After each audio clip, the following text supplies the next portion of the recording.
Assalamu alaikum wa rahmatullahi ta'ala wa barakatuh. May peace be upon you. Ladies and gentlemen, first of all, I would like to thank the organizer for inviting me to share some thoughts with all the distinguished personalities present.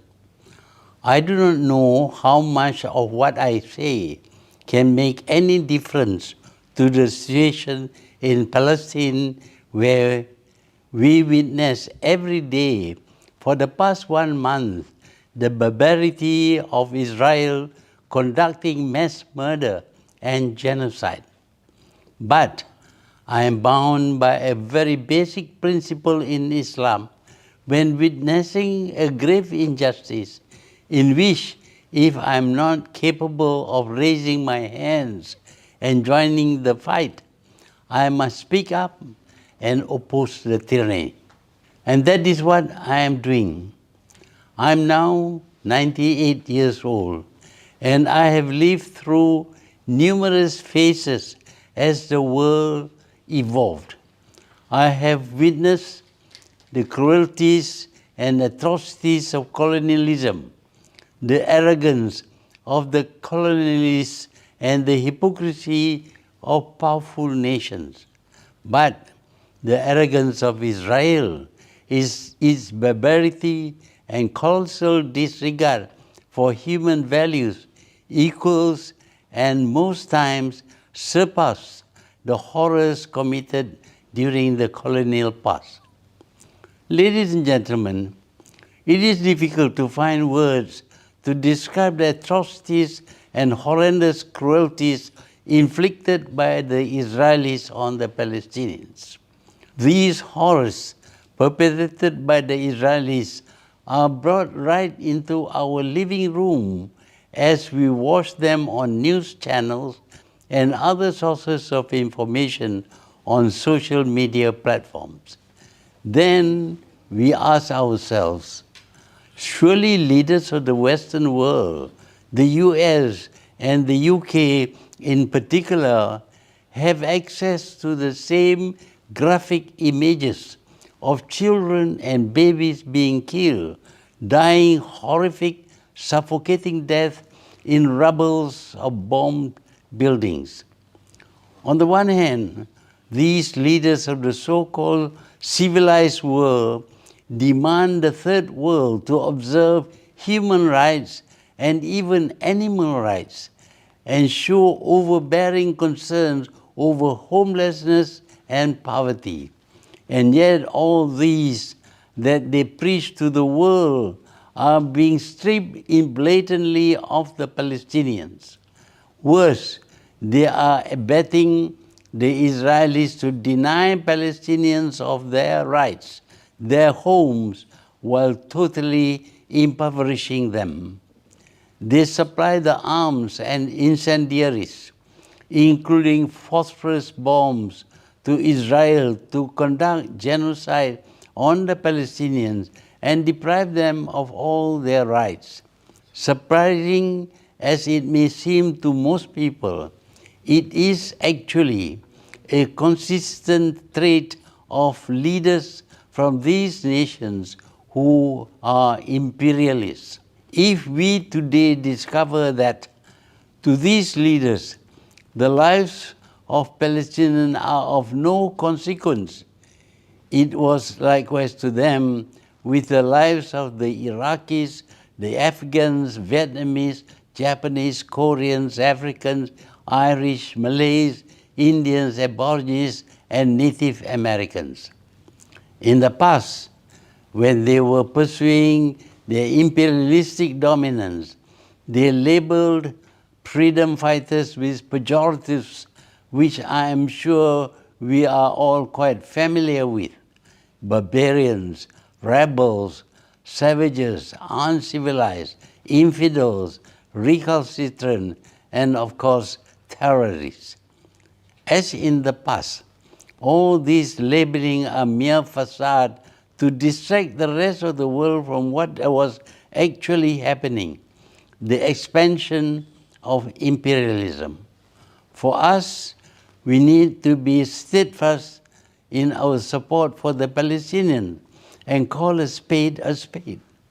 Israel is an occupying force committing genocide on Palestinians who are the occupied people. Israel is being abetted to commit the atrocities by the Western powers, whose hands are as bloodied as that of the Israelis with the blood of Palestinian children and babies.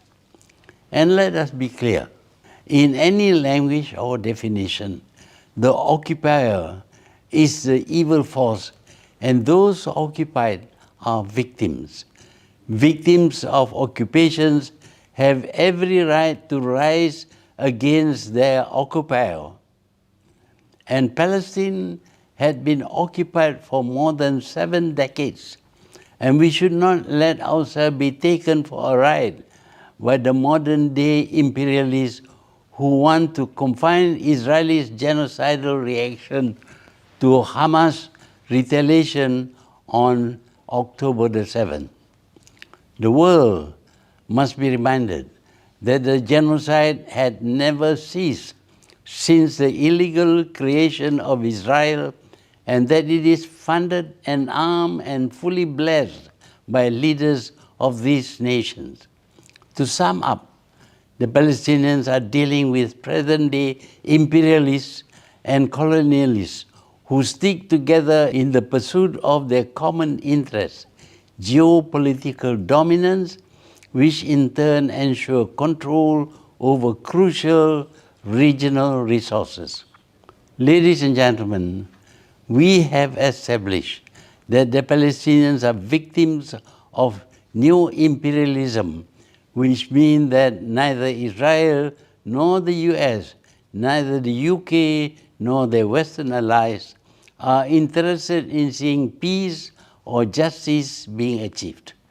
With that in mind, I cannot help but feel utterly disappointed with the recent joint Arab-Islamic Extraordinary Summit, which failed to propose any concrete or strategic measures to pressure Israel and its Western allies to stop the massacre of Palestinian civilians. Let's not fool ourselves. All the strongly worded communique, statements, demands, and condemnations directed towards Israel and its Western allies, in particular the United States, will fall on deaf ears. As it is, the reaction from the war criminal Netanyahu is very telling, condescending and derogatory when he arrogantly said, "I say to the Arab leaders, if you want to preserve your interests, you must do one thing, remain silent." The reality is that despite efforts by Israel over 7 decades to strip Palestinians of their dignity, the Palestinians still hold their heads high. In the past month, the Palestinians, including school-going youth, again proved their courage and defiance in the face of Israel's barbarity and atrocities. In the face of such adversity, we witness civilian Palestinians, especially doctors and nurses, refusing to leave their hospitals for safer places, insisting on staying and treating the wounded at the risk of their own lives. Many died, but they will live on as martyrs and heroes.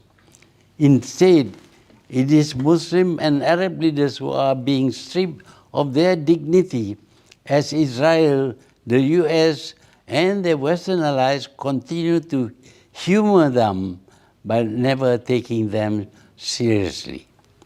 Despite sitting on areas of abundant wealth that could be used as leverage to demand Western nations apply sanctions against Israel for its atrocities on the Palestinians, Arab and Muslim leaders merely appeal for Israel to stop the genocide. They don't even demand that the UN send peacekeepers. I am aware that some of these leaders are nauseated and want the Arab and Islamic summit to take more drastic and concrete measures against Israel. However, the others preferred to play it safe so that consensus could not be reached, other than the meaningless diplomatic appeal. With that, the Palestinians are left at the mercy of Israel, the US, and its Western allies, and they are as culpable as Israel over the genocide. Wassalamu alaikum wa rahmatullahi ta'ala wa barakatuh, and thank you.